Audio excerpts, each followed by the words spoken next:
How's it going, everyone? This is Guide to Everything. In today's video, I'll show you on how you can find the volume of an object in Onshape. Now, in my case, I have this simple shape right here that has been made using sketches and extruding it. And basically, to proceed, what you want to do is to just navigate through the Onshape plane or the main menu itself.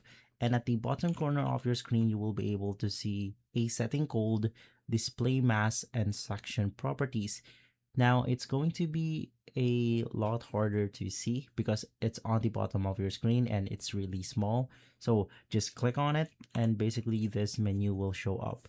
In here, it will say that you need to point what you want to measure. So to proceed, you can then click on the shape that you want to measure. So in our case, it's going to be this one.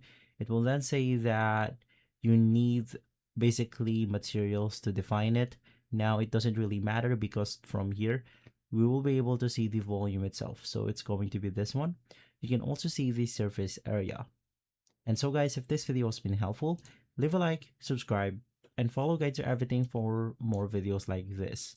Thanks for watching.